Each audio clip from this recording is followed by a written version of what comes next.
Experience ఉంది. ఇక్కడ ఇక్కడ మనము ఆఖరి ఎలక్షన్ మునుగోడు ఎలక్షన్ పోయినాం, హుజరాబాద్ ఎలక్షన్ పోయినాం, తర్వాత హుజూర్ నగర్ ఎలక్షన్ పోయినాం, తర్వాత అనేక హైదరాబాద్ మందఘాట్ కార్పొరేషన్ ఎలక్షన్ కూడా పోవడం జరిగింది, రకరకాల పోయినాం. సో ఈ రోజు మనము రోజు చూస్తూనే ఉన్నాం రేవంత్ రెడ్డి పాలన ఒక అబద్ధాల కోరు పాలన నడుస్తూ ఉంది. 6 గ్యారంటీలు నెరవేర్చడం జరిగింది, 420 హామీలు నెరవేర్చడం జరిగింది. రోజుకొక మాట నిన్న మాట్లాడతాడు రేవంత్ రెడ్డి, నిన్న మాట్లాడతాడు బీఆర్ఎస్ పార్టీ భూస్థాపితం చెప్పినట్ట మొత్తంగా సమాధి చేస్తాడ. బీఆర్ఎస్ పార్టీ తెలంగాణలో సమాధి చేస్తారన్నమాట. తీవ్రంగా సిగ్గుండాలి, శరం ఉండాలి. నీకు సమాధి కట్టబోతా ఉన్నారు, నీ అనుచర క్యాబినెట్ మంత్రులే నీకు సమాధి కట్టబోతున్నారు. నువ్వు మరి విదేశీ పర్యటనలో వారం రోజులు పోతావాట, ఇక్కడికి వచ్చేవాళ్ళకి నీ సీట్ ఏమైతుందో తెలియని పరిస్థితి ఉన్నది.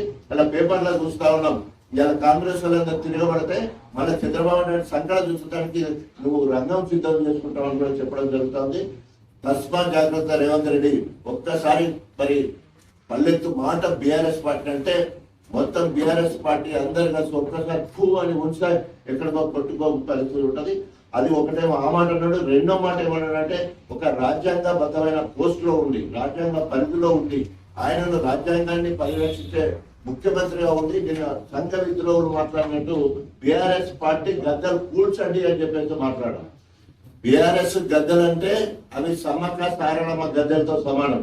వాటిని ముట్టుకుంటే ఆ గద్దలను ముట్టుకుంటే భస్మం అయిపోతారని చెప్పేసి కూడా హెచ్చరిస్తా ఉన్నాం. ఎవరైనా రేవంత్ రెడ్డి కానీ కళ్యాణ్ కానీ లేదా కాంగ్రెస్ తొత్తులు ఎవరైనా కనుక బీఆర్ఎస్ పార్టీ గద్దెల దగ్గరికి వస్తే మాడి మష అయిపోతారని చెప్పేసి అది సమ్మక్క గద్దెల ఎంత పౌరంతో 60 లక్షల సభ్యత్వంతో తయారైన గద్దెలవి.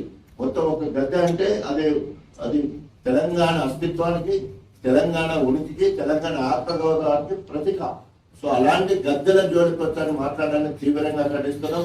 మనమందరం కూడా బీఆర్ఎస్ శ్రేణవంతంతో కసితోటి రోషంతో మరి వారు మాట్లాడని కూడా ఛాలెంజ్ గా తీసుకొని రేపు జరిగే ఎన్నికల్లో మనం గొప్ప మెజారిటీతో గెలవాలి. తప్పకుండా మున్సిపాలిటీ మీద గులాబీ జెండా ఎగిరేసే వరకు మీరందరూ కూడా కంకణబద్దులు కావాలని మనస్ఫూర్తిగా అందరూ వీళ్ళందరూ కూడా ప్రచారంలో దిట్టలు ఉన్నారు. సీనియర్ 30 ఏళ్ల నుంచి వెళ్ళి రాజకీయాలలో ఆరితేరిన వాళ్ళందరూ కూడా ఇక్కడ డైవర్స్లో ఉన్న వాళ్ళందరూ. సో దయచేసి రిజర్వేషన్ దాన్ని బట్టి ఇప్పటికే కేటీఆర్ గారు ఫోన్ చేసి మాట్లాడడం జరిగింది, తర్వాత దయాకర్ రావు గారు మాట్లాడడం జరిగింది. అదేవిధంగా పోచపల్లి శ్రీనివాస్ రెడ్డి కూడా మాట్లాడి వెంటనే మీరు ఆస్పిరెంట్స్ ఎవరైతే ఆశావాదులు ఉంటారో వాళ్ళ పేర్లు పంపించండి. సో పార్టీ పరంగా బీఆర్ఎస్ పార్టీ సెంట్రల్ తోటి దాన్ని మరి ఏమంటారు దాన్ని సర్వే చేసి ఎవరైతే బాగుంటుంది అనే ఆలోచనతో వారిని పార్టీ నిర్ణయిస్తుంది. ఎందుకంటే పార్టీ నిర్ణయించి మీ పేరు మీద అక్కడి నుంచి బీఫామ్ వస్తుంది అక్కడ పార్టీ నుండి. కాబట్టి మీ పేర్లు ఎవరు ఏంది అనేది ఎంక్వైరీ చేస్తారు. 2 అంశాలు గెలవడం కోసం గెలుపు గుర్రాలకి టికెట్ ఇచ్చే కార్యక్రమం, పార్టీకి చేసిన సేవలు, ప్రజలలో ఉన్న మంచి పేరు, మిగతా కష్ట సుఖాలు తీసుకుంటారు, కార్యకర్తలకు అందుబాటులో ఉండడం, ఇవన్నీ చూసిన వాళ్ళను సెలెక్ట్ చేస్తారు. వాళ్ళకు మన మీద ఎవరి మీద కోపం ఉండదు. కాకపోతే ముందు కౌన్సిలర్ల మీద ఎక్కువ కాన్సన్ట్రేట్ చేయాలి. సో చైర్మన్ అనేది తర్వాత విషయం. రిజర్వేషన్ బట్టి చైర్మన్ వస్తే తర్వాత ఎప్పుడు వస్తుంది?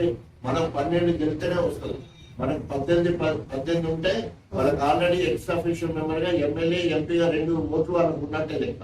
వాళ్ళు ఎక్కడైనా ఒక దగ్గర ఒక మున్సిపాలిటీలో, అది వరంగల్ కావచ్చు, జనగాంలో కావచ్చు, ఇక్కడ కావచ్చు, ఎక్కడైనా వాళ్ళ ఓటును హక్కును వినియోగ వాళ్ళకు కష్టకాలంలో వాళ్ళకు 2 ఓట్లు రెడీ ఉన్నాయి అన్నట్టు. అంటే మొత్తం 20 అనుకోవాలన్నమాట.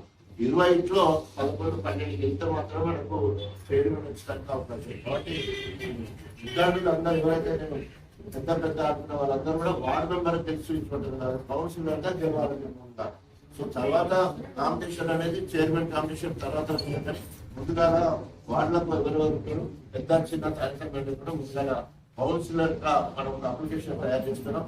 దాంట్లో అప్లికేషన్ పేరు, తండ్రి పేరు, cell number, caste and sub caste, qualification, position in the party, ward number, reservation అలాంటివి. So signature of the candidate వీలైతే వార్డ్ ఇన్ఛార్జ్ కూడా సంతకం ఉండే